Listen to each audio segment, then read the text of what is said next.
नमस्कार। माननीय प्रधानमंत्री जी, आदरणीय मंत्रीगण, भारत सरकार के सचिव, सम्मानित पैनलिस्ट और मेरे साथियों, भारत में प्रौद्योगिक समर्थित विकास पर आज के विचार विमर्श में आप सभी का स्वागत करते हुए मुझे खुशी है। Today we have with us luminaries from the field of government, industry, startups, academia, think tanks, industry associations, and other walks of life. Today's discussions will range across a wide spectrum, including building a 5G ecosystem, S&T for a circular economy, R&D development and training, industry, academia collaboration and innovation, and deep tech and data and AI. मुझे विश्वास है कि नागरिकों के जीवन को बेहतर बनाने, क्लाइमेट चेंज के इम्पैक्ट को कम करने और आने वाली तकनीकी क्रांतियों में भारत की अग्रणी भूमिका सुनिश्चित करने के लिए विज्ञान और प्रौद्योगिकी मजबूत करने के लिए अहम बातचीत होगी। मैं अब माननीय प्रधानमंत्री जी से सभा के और हमारे साथ ऑनलाइन जुड़े लोगों को संबोधित करने का अनुरोध करता हूं। प्रधानमंत्री जी।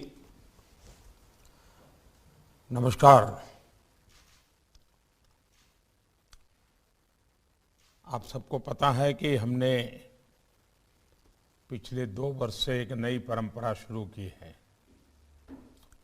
एक तो बजट को हमने 1 महीना पहले प्रीपोन किया है और 1 अप्रैल से बजट लागू होता, तो इन बिटवीन हमें 2 महीने तैयारी के लिए मिल जाते हैं। और हम प्रयास ये कर रहे हैं कि बजट के प्रकाश में सारे स्टेक होल्डर्स मिलकर के private, public, state government, central government, सरकार के भिन्न भिन्न डिपार्टमेंट, बजट के लाइट में हम जल्दी से जल्दी चीज़ों को जमीन पर कैसे उतारें, सीमलेसली कैसे उतारें और ऑप्टिमम आउटकम उस पर हमारा बल कैसे हो। इसमें जितने आप लोगों के सुझाव मिलेंगे उससे शायद सरकार को अपनी निर्णय प्रक्रिया को भी सरल करने में सुविधा होगी, इम्प्लीमेंटेशन का रोड मैप भी अच्छा बनेगा और फुल स्टॉप कॉमा के कारण कभी कभी एक आध चीज 6-6 महीने तक फाइलों में लटकती रहती है। उन सारी चीजों से बचने के लिए हम आप लोगों के साथ मिलकर के काम करना चाहते हैं, आपके सुझावों को लेकर के चलना चाहते हैं। ये चर्चा बजट में ऐसा होना चाहिए था और ऐसा होना चाहिए था, इसके लिए तो संभव नहीं, क्योंकि वो काम पार्लियामेंट ने कर लिया है।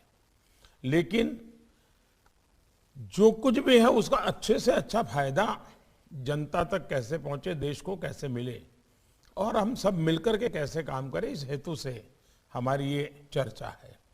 आपने देखा होगा इस बार बजट में साइंस एंड टेक्नोलॉजी से जुड़े जो निर्णय हुए हैं, ये सारे निर्णय वाकई बहुत महत्वपूर्ण है।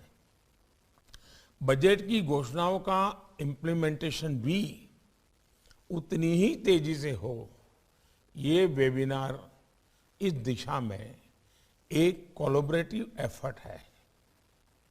फ्रेंड्स, हमारी सरकार के लिए साइंस एंड टेक्नोलॉजी ये सिर्फ एक आइसोलेटेड सेक्टर नहीं है। आज इकोनॉमी की फील्ड में हमारा विजन डिजिटल इकोनॉमी और फिनटेक जैसे आधारों से जुड़ा है। इंफ्रास्ट्रक्चर के फील्ड में हमारा डेवलपमेंट विजन एडवांस टेक्नोलॉजी पर बेस्ड है। पब्लिक सर्विसेज और लास्ट माइल डिलीवरी भी अब डेटा के जरिए डिजिटल प्लेटफॉर्म से जुड़ रही है। हमारे लिए टेक्नोलॉजी देश के सामान्य से सामान्य नागरिक को एम्पावर करने का एक सशक्त माध्यम है। हमारे लिए टेक्नोलॉजी देश को आत्मनिर्भर बनाने का प्रमुख आधार है। और जब मैं भारत के आत्मनिर्भरता की बात करता हूं, तो आज भी आपने अमेरिका के राष्ट्रपति बाइडेन का भाषण सुबह सुना होगा। उन्होंने भी अमेरिका को आत्मनिर्भर बनाने की बात कही है। अमेरिका में मेक इन अमेरिका के लिए उन्होंने आज बड़ा जोर दिया है। और इसलिए हम जानते हैं कि दुनिया में जो नई व्यवस्थाएं बन रही है उसमें हमारे लिए भी बहुत आवश्यक है कि हम आत्मनिर्भरता के आगे बढ़े। और इस बजट में उन चीजों को बल दिया हुआ आप देखते होंगे।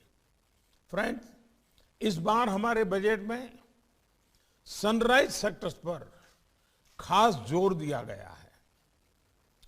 आर्टिफिशियल इंटेलिजेंस, जियो स्पेशल सिस्टम्स, ड्रोन से लेकर सेमीकंडक्टर्स और स्पेस टेक्नोलॉजी तक, जीनोमिक्स, फार्मास्यूटिकल्स और क्लीन टेक्नोलॉजी से लेकर 5G तक, ये सभी सेक्टर्स आज देश की प्राथमिकता है।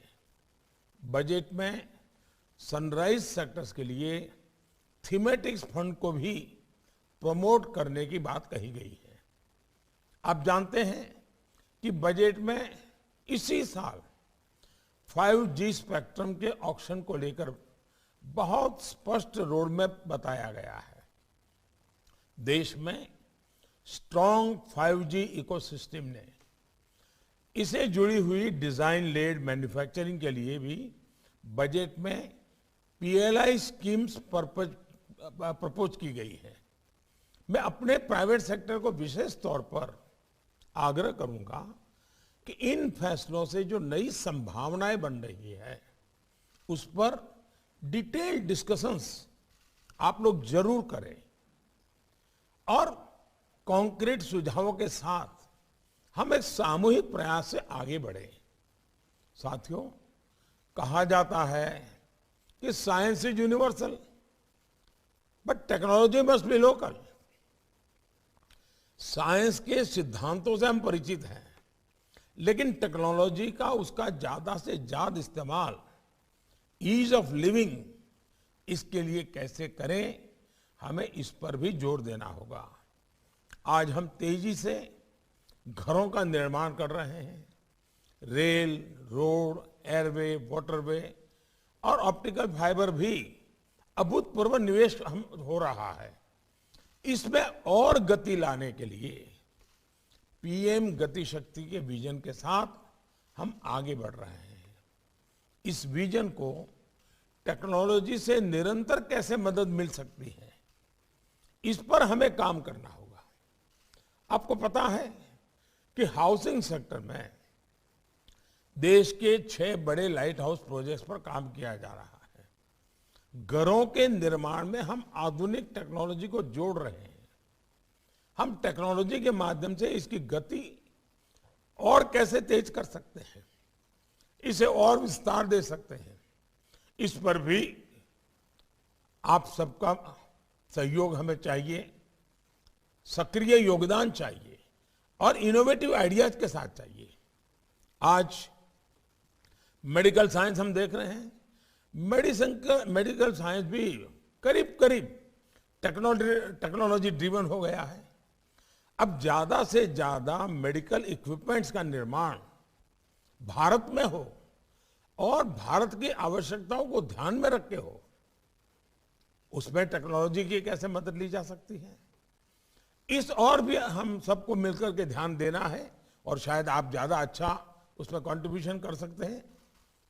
आज आप देखिए, एक क्षेत्र जो इतना तेजी से फला फूला है, गेमिंग का, अब विश्व में इसका बहुत बड़ा मार्केट बन गया है। युवा पीढ़ी बड़ी तेजी से जुड़ गई है। इस बजट में हमने AVGC यानी animation, visual effect, gaming, comic पर बहुत जोर दिया है। इस दिशा में भी जब भारत IT का संबंध में दुनिया में अपनी इज्जत कमा चुका है, हम अब स्पेसिफिक ऐसे एरिया में अपनी ताकत खड़ी कर सकते हैं। क्या आप अपने प्रयास इसमें बढ़ा सकते हैं? इसी तरह भारतीय खिलौना का भी बहुत बड़ा मार्केट है और आज जो बच्चे हैं उनको खिलौनों में कोई न कोई टेक्नोलॉजी होना उसकी पसंद होती है। क्या हम हमारे देश के बच्चों के अनुकूल टेक्नोलॉजी से जुड़े हुए खिलौने और उसका दुनिया में मार्केट एक ऐसा क्षेत्र बन सकता है, हम सोच सकते हैं क्या? ऐसे ही कम्युनिकेशन सेक्टर में नई टेक्नोलॉजी लाने के लिए भी हम सबको हमारे प्रयासों को और अधिक गति देने की जरूरत है। सर्वर भारत में ही हो, विदेशों पर निर्भरता कम से कम हो और कम्युनिकेशन के संबंध में सिक्योरिटी एंगल नया नया जुड़ता चला जा रहा है। तो हमें बड़ी जागरूकता के साथ इस ओर अपने प्रयास बढ़ाने ही होंगे। फिनटेक के संबंध में भी भारत ने पिछले दिनों कमाल कर दिया है। लोग मानते थे कि हमारे देश में ये क्षेत्र में कैसे बढ़, लेकिन मोबाइल फोन से भी फाइनेंशियल एक्टिविटी में जिस प्रकार से हमारे गांव भी जुड़ रहे हैं, इसका मतलब हुआ फिनटेक में भी ज्यादा से ज्यादा आधुनिक टेक्नोलॉजी का समावेश आज हमारे लिए समय की मांग है। इसमें सिक्योरिटी भी है। फरवरी 2020 में देश ने जियो स्पेशल डेटा को लेकर पुराने तौर तरीके बदल दिए हैं। इससे जियो स्पेशल के लिए infinite new possibilities, new opportunities open हुई है। हमारे प्राइवेट सेक्टर को इसका पूरा लाभ उठाना चाहिए। साथियों, कोविड के समय हमारी सेल्फ सस्टेनेबिलिटी से लेकर वैक्सीन प्रोडक्शन तक हमारी रिलायबिलिटी को दुनिया ने देखा है। इसी सक्सेस को हमें हर सेक्टर में रिप्लिकेट करना है। इसमें हमारी इंडस्ट्री की, आप सबकी बहुत बड़ी जिम्मेदारी है। देश में एक रोबस्ट डेटा सिक्योरिटी फ्रेमवर्क भी बहुत जरूरी है। डेटा का ज्यादा से ज्यादा लाभ उठाने के लिए डेटा गवर्नेंस भी आवश्यक है। ऐसे में इसके स्टैंडर्ड्स और नॉर्म्स भी हमें सेट करने होंगे। हम इस दिशा में कैसे आगे बढ़े, आप सभी मिलकर एक रोड मैप तैयार कर सकते हैं। फ्रेंड्स, आज भारत के पास दुनिया का तीसरा सबसे बड़ा और फास्टेस्ट ग्रोइंग स्टार्टअप इकोसिस्टम है। मैं अपने स्टार्टअप्स को भरोसा देना चाहता हूं कि सरकार उनके साथ पूरी शक्ति से खड़ी है। बजट में युवाओं की स्किलिंग, रीस्किलिंग और अपस्किलिंग के लिए पोर्टल का प्रस्ताव भी रखा गया है। इससे युवाओं को API based trusted skill credentials, payment और डिस्कवरी लेयर्स के जरिए सही जॉब्स और अपॉर्चुनिटीज मिलेगी। फ्रेंड्स, देश में मैन्युफैक्चरिंग को प्रमोट करने के लिए हमने 14 की सेक्टर्स में 2 लाख करोड़ रुपए की पीएलआई स्कीम शुरू की है। इस वेबिनार में से इस दिशा में आगे बढ़ने के लिए मुझे प्रैक्टिकल आइडियाज की अपेक्षा है। मुझे सीमलेस इंप्लीमेंटेशन के रास्ते आप हमें सुझाइए। सिटीजन सर्विसेज के लिए हम ऑप्टिक फाइबर का और बेहतर इस्तेमाल कैसे कर सकते हैं। हमारे गांव का, दूर दराज का विद्यार्थी भी हिंदुस्तान की टॉप मोस्ट एजुकेशन सिस्टम का लाभ इस टेक्नोलॉजी के माध्यम से अपने घर में कैसे ले सकता है, मेडिकल सेवाएं कैसे ले सकता है, एग्रीकल्चर में इनोवेशन का लाभ किसान, मेरा छोटा किसान कैसे ले सकता है। जब उसके हाथ में मोबाइल है, दुनिया में सारी चीजें अवेलेबल हैं, हमें इसको सीमलेसली कनेक्ट करना है। मैं चाहता हूं इसके लिए मुझे आप सभी महानुभावों से इनोवेटिव सुझाव की जरूरत है। साथियों, ई वेस्ट जैसी टेक्नोलॉजी से जुड़ी जो चुनौतियां विश्व के सामने हैं, उनका समाधान भी टेक्नोलॉजी से ही होगा। मेरा आपसे विशेष आग्रह है कि इस वेबिनार में आप सर्कुलर इकोनॉमी, ई वेस्ट मैनेजमेंट और इलेक्ट्रिक मोबिलिटी जैसी सॉल्यूशन पर भी फोकस करें, देश को निर्णायक समाधान दें। मुझे पूरा भरोसा है आपके प्रयासों से देश अपने लक्ष्यों तक जरूर पहुंचेगा। और मैं फिर से कहूंगा, ये वेबिनार सरकार की तरफ से आपको ज्ञान परोसने का नहीं है। ये वेबिनार आपसे सरकार को आइडिया चाहिए, आपसे सरकार को नए नए तौर तरीके चाहिए ताकि गति कैसे बढ़े और हम जल्दी से जल्दी पैसे जो लगाए, बजट खर्च किया है, सोचा है, उसको हम पहली तिमाही में ही कुछ करके दिखा सकते हैं क्या? टाइम बाउंड प्रोग्राम बना सकते हैं क्या?